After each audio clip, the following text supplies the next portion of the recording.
Στο σημερινό μας μάθημα θα μιλήσουμε για τα ισοδύναμα κλάσματα.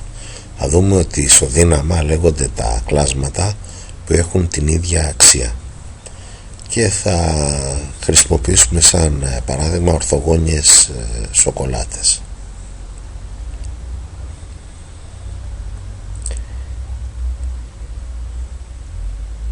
Φτιάχνω μια σοκολάτα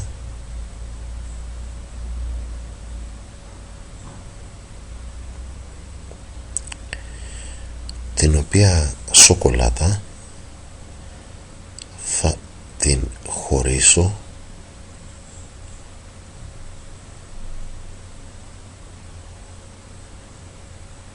σε δύο ίσα μέρη.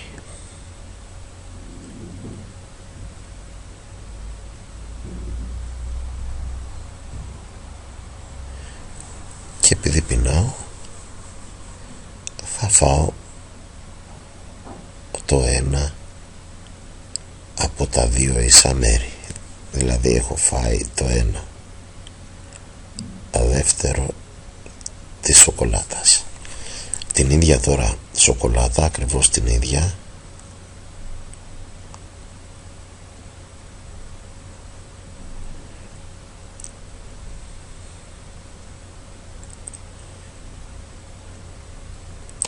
θα πιάσω και θα τη χωρίσω σε 4 ίσα μέρη. Χωρίσω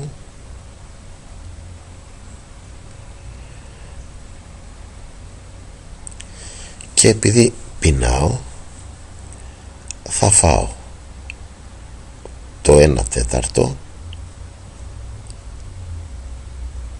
και το 1/4. Δηλαδή έχω φάει 1/4 και 1/4, δηλαδή έχω φάει τα 2/4 της ίδιας σοκολάτας. Παίρνω ξανά την ίδια σοκολάτα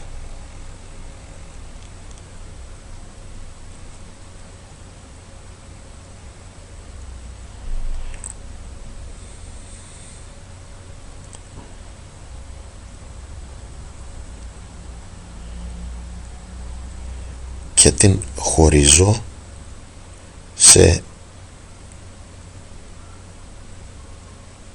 6 ίσα μέρη.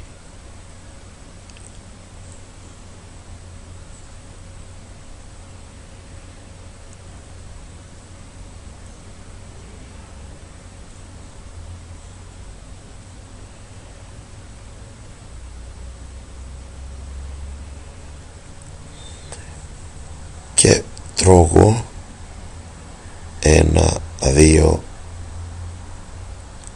3 από τα 6 ίσα μέρη, δηλαδή γράφω τι έχω φάει, 1/6 και 1/6 και 1/6, το οποίο είπαμε ότι έχω φάει τα 3 από τα 6 ίσα μέρη της σοκολάτας. Αν παρατηρήσουμε τώρα προσεκτικά θα δούμε ότι τα μέρη που έχω φάει από κάθε σοκολάτα είναι ακριβώς τα ίδια. Δηλαδή το 1/2 είναι μισή σοκολάτα, τα 2/4 είναι μισή σοκολάτα, το ίδιο και τα 3/6 είναι η μισή σοκολάτα. Δηλαδή και στις 3 περιπτώσεις έχω φάει ακριβώς την ίδια ποσότητα σοκολάτας. Επομένως τι μπορώ να γράψω? Μπορώ να γράψω ότι το 1/2 είναι ίσο με το 2/4 και αυτό είναι ίσο με το 3/6. Δηλαδή τα κλάσματά μου αυτά είναι ισοδύναμα. Ισοδύναμα σημαίνει ότι μπορεί να έχουν διαφορετικούς αριθμητές και διαφορετικούς παρονομαστές, αλλά η αξία τους είναι ακριβώς η ίδια.